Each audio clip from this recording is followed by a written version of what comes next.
Today on Monkey Life. A wild gibbon is on the attack as Alison and the team carry out health checks at a Vietnamese national park. OK, can we let this other gibbon through into the other enclosure? Marina tracks a wild loris through the forest. We're at full signal now, so we're basically there, so it's just a case of looking through all these leaves to find her. And baby gibbon Locke finds comfort in the arms of adopted brother Duane.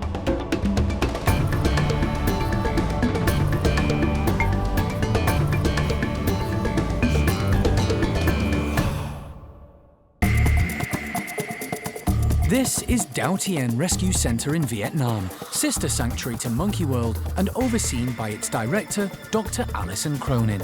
The staff here dedicate their lives to rescuing and rehabilitating endangered Vietnamese primates. We know that this is a really good quality of forest and there's plenty of food out there for them. It's a 6,000-mile journey from the UK to the centre, which lies 160 miles northeast of Ho Chi Minh City.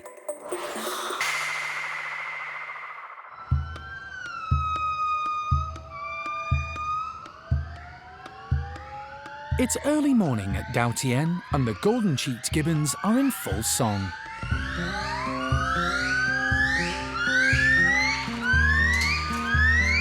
The centre's locally based director, Marina, has been involved in the project since its inception and has recently overseen the creation of the new semi-wild loris area. This morning, she's going to check up on the first loris family to be released there.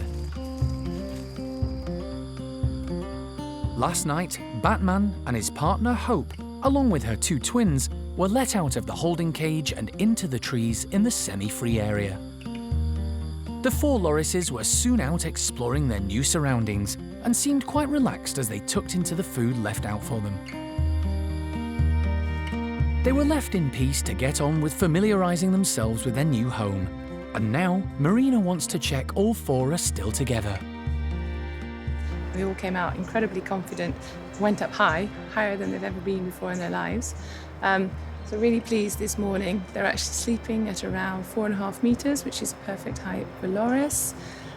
Mum is there with her two babies. She's managed to control them and bring them to her. And Batman's he's not allowed to touch them, but he's centimeters away. And they're fast asleep, so perfect. Mornings are always busy on the island. With more than 50 lorises and gibbons to feed and look after day and night, it's been a massive undertaking, right from when the centre first opened its doors to rescued gibbons in 2008. Alison visits regularly to check on progress and help plan the next steps. It's been 2 years since I've been back to Tien, and it's amazing. You know, our goal was always to make our conservation work here with the primates low impact. So this island and its ecology and habitat doesn't get too disrupted. And since being here, the amount of wildlife that's come to the island I find quite significant and interesting as well. We have a lot more reptiles, for better or worse, some of them friendly, some of them not so friendly. But the island's a very beautiful place, and we're pleased to call it home for our rescue and rehabilitation work. Alison has brought wildlife vet John Lewis with her on this visit, and today, along with Lee Butler, who runs the centre with Marina, they're heading downriver to the headquarters of Tien National Park. Okay, rock and roll. At 278 square miles, Tien is one of Vietnam's most important and largest national parks. There are more than 100 mammal species living within the forest here, and the work at Tien is vital for their conservation. The park regularly receives primates rescued by the Vietnamese authorities, and almost all have been stolen from the wild. Alison, John and Lee have come over to health check 3 of them. Good to see you. Yeah.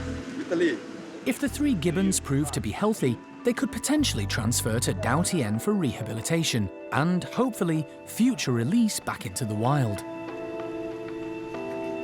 But when Alison and the team arrive, one of the park's officials, Mr. Viet, tells them there's been a worrying development. How I see, look, there's the wild gibbon. He's already here. A family of wild gibbons has been terrorising the rescued gibbons housed in the cage assessment enclosures at Tien. So the female was a captive one that they released, paired up with a wild male. They now have babies, so she, funny enough, is the dangerous one. When they go to see the first of the 3 rescued gibbons awaiting a health check, the wild female is already there, clambering over the cages. You have to get rid of it, guys. It's no good. We have to get her away. The wild gibbon was previously rescued from captivity and then released. But having lived in captivity for so long, she shows no signs of being afraid of humans. And she's determined to let everyone know this is her territory. We don't know anything about the new gibbons, but they need to be health checked because it's absolutely critical. If you have wild gibbons coming and interacting with potentially diseased individuals, they can share the disease and take it back out into the national park. So this is actually a really critical part of our work. Even if these individuals aren't going to be coming to us, we need to help check their health status so that the health and welfare of the animals in the national park isn't compromised. It's direct overhead. Making a big leap. The wild female gibbon is determined to reach the others in the cages. John decides it's better and far safer for all concerned to perform the health check on his first patient, the rescued female, inside the cage rather than risk taking her elsewhere. But first, he must anaesthetize her. As he prepares to do so, Alison receives some shocking news. The 3rd gibbon got killed by the wild female attacking her and giving her such bad injuries that she couldn't survive. So I think that was just a couple of weeks ago. The gibbon's teeth are very large and very sharp. The canine teeth are just like sabers and they can tear you apart, which is why we're all so cautious. It's tragic and sad, and right now all of these gibbons in these cages are vulnerable to attack from that female, and she's already killed one. Here he comes, behind you. Oh, we've got two behind you. Come on, we need to stop talking, guys. Go on. It's just dangerous, you know. She's not afraid of anyone or anything, and potentially, it's a big problem for John, who needs to do and concentrate on what he has to do. So we're going to try and move her away from the area with food, and then try and work as quickly as possible. John manages to dart the female gibbon. It's now a waiting game as the drug takes effect. But the wild gibbon will not leave. The team must keep her away from the vulnerable, sedated gibbon. She is starting to go. She's about to go.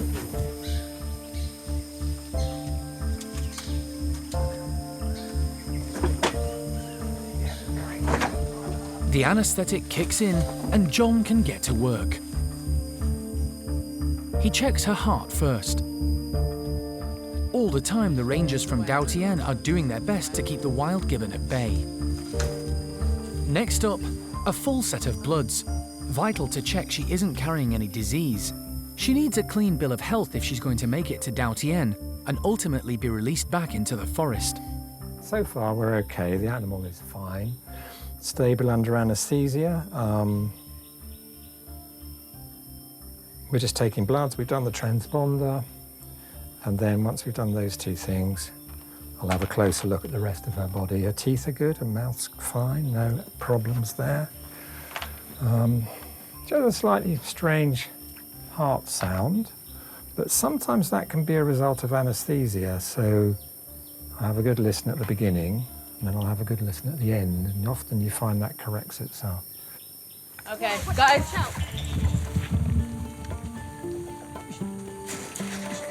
The health check is complete, but the gibbon is still drowsy from the anaesthetic, and the wild female has spotted she's up and about. She moves in for the attack.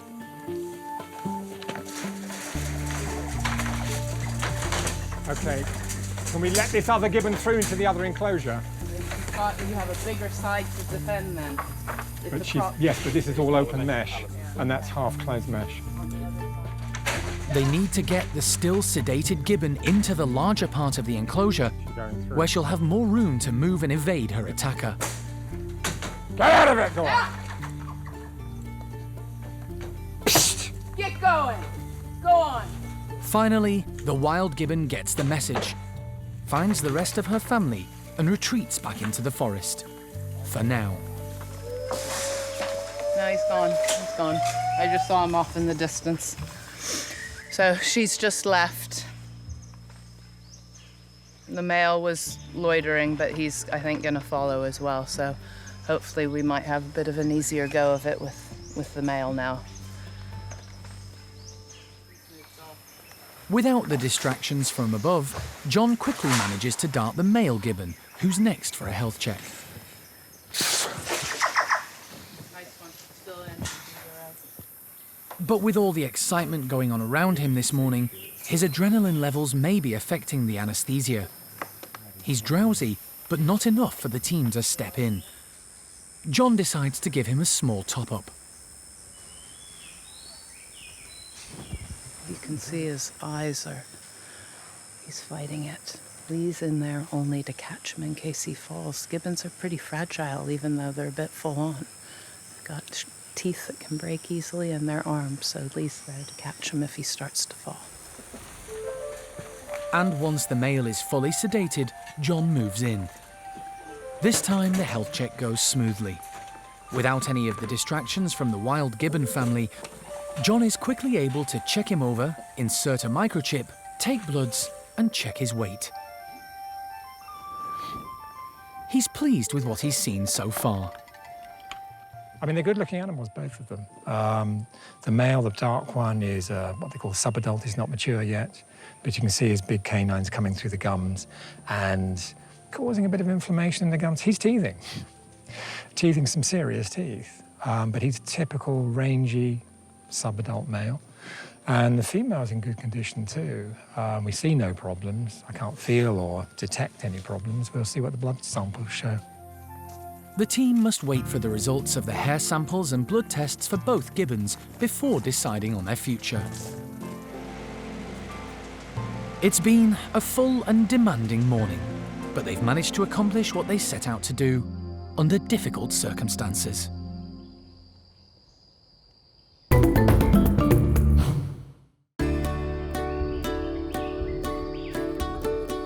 The team at Tien spend a lot of time surveying the protected areas of Vietnam. They record gibbon and loris populations and note tree species to see if they're the right fruiting varieties necessary to sustain primates that might be released there.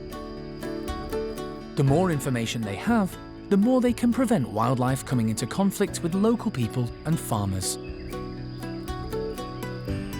In recent months, they've been checking local coffee and cashew plantations.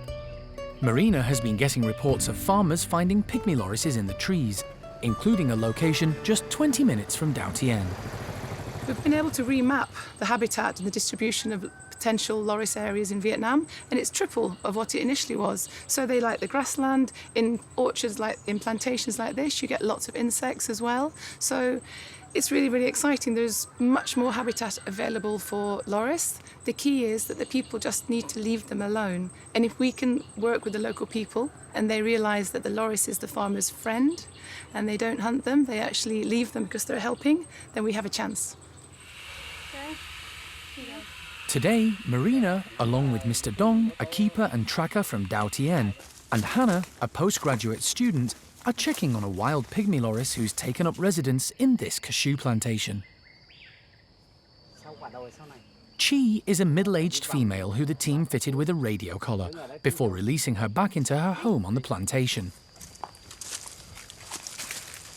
They track Chi twice a week to find her sleep site and then at night record what the loris is eating.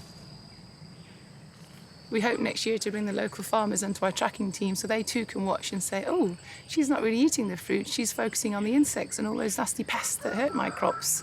So the key is actually what is she doing at night, and to show the farmers that actually she's actually our friend and she's helping us. Bốn ra về 24. But finding a small primate weighing less than 500 grams is not easy. Không đi thẳng, dốc. Yeah. Because there's lots of valleys and gullies, there's lots of blind spots. It proves really, really tricky to find her. And the heat of the afternoon only adds to the difficulty. It's really, really important we find her because we're mapping her home range, we're mapping how much space she needs as a cashew loris. And from this, then we can work out densities and what potential there is in all this plantation land for loris. So it's really important we find, even though when she goes over hills, we need to get there. Bây giờ lên đây là 99 rồi. After searching for Chi most of the afternoon, Mr. Dong finally gets a signal on the tracking equipment. She's around 30 metres away, so she's close. Ở cây trên kia. We're at full signal now, so we're basically there. So it's just a case of looking through all these leaves to find her. So yeah, got her. They may be in the right area, but spotting the loris high up in the cover of the leafy treetops takes another hour. And dusk is fast approaching. But at last, they get a sighting of Chi, still fast asleep. So now we've found her. Every day we mark her sleep site. So we're just plotting her habitat, how big the home range is that she lives in. Then we make a note of the height of the tree, the species of the tree, which is cashew, the angle of the branch she sleeps on, so as much data as we can of her sleep spot. And then we just kind of sit here quietly, wait for night time to come, and then the exciting bit comes, actually trying to follow her at night and find out what she does, and importantly, what is she eating. They're going to wait until dark, when Chi will be fully awake and alert, so that they can then monitor her movements. While Marina and the team settle down for a long night, back at Tien, the staff are preparing the night feed for the resident lorises. Mr. Hai is distributing the first of 4 feeds, spread out over 7 hours, designed to keep the lorises more active. The loris now are active throughout the night, which is what they should do. They have their breaks and then they go off again. The nocturnal, they will eat throughout the night, so we have to replicate that. The first feed is gum logs, followed by fruit and then live insects. This is their rehabilitation phase 1, semi-freeze phase 2, where we actually get them out into the forest, where they're going to have to naturally hunt for insects. We supply that at the moment, so it's a big learning curve. And hopefully, you know, it all goes smoothly, and then in 2-3 months' time, we can survey an area in Tien National Park, make sure that's safe, there isn't a bigger population of loris there already, and then do a release. While the lorises at Tien are enjoying their evening meal, back on the mainland, Marina and her team's wait is over. The wild pygmy loris, Chi, is on the move. We've been following Chi now for just over 2 months, and so far the local people just think we're crazy, but they keep asking questions and we keep giving them loris gifts and talking about what we're doing.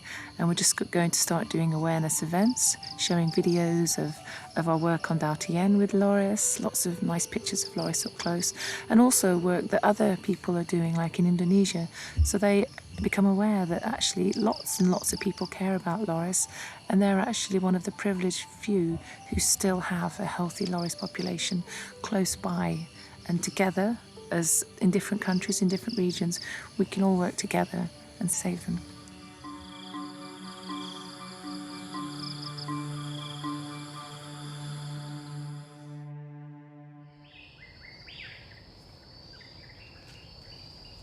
It's the final morning of Alison and John's trip to Tien. Vet John is just finishing a health check on 2 of the centre's smallest and youngest gibbons. He's got full range of hip movements. Locke and Duane, like most of the gibbons at Tien, had a terrible start in life, both stolen from the wild and separated from their mums. Female Locke, the youngest at 3 months, was rescued just days after leaving the forest. Duane, a male, is older at just over a year. He was discovered via a social media site after photographs were posted of him as a baby, tightly swaddled, something which stunted his growth.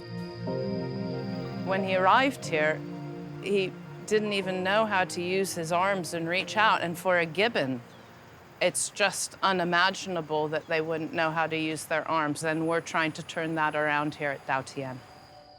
But now he's just had his health check and his body is moving as it should, although he's still a little on the small side. For the last 3 months, the team have been hand-rearing Locke. But it's important for primates to have others of their own kind as companions. And whilst they don't usually try to introduce gibbons to each other when they're this young, the team decided to give it a go. Now the duo aren't just spending their days together. For the last week, the team have started leaving Locke overnight with Duane as well. Now they are inseparable. She's just adoring having this contact. He doesn't know it, but he's her mum, he's her dad, he's her everything. So our next step is that Duane actually isn't really the best teacher for Locke on how to be a gibbon. So in the future, we're going to have to look for that surrogate mum for both of them to show them how to be gibbon. But for now, the pair are just going to have to learn from Marina and the keepers, who are keen to offer them different and new forms of enrichment. Today, they're being given crickets and mealworms as an alternative to fruit. It's all part of their journey back to the wild, something that could take this pair at least 5 years. What we have to do is to get them in the trees as soon as possible and further away from humans. But at this point, Duane and Locke still have a chance. Everyone always has a chance, and we just have to try to make it come true.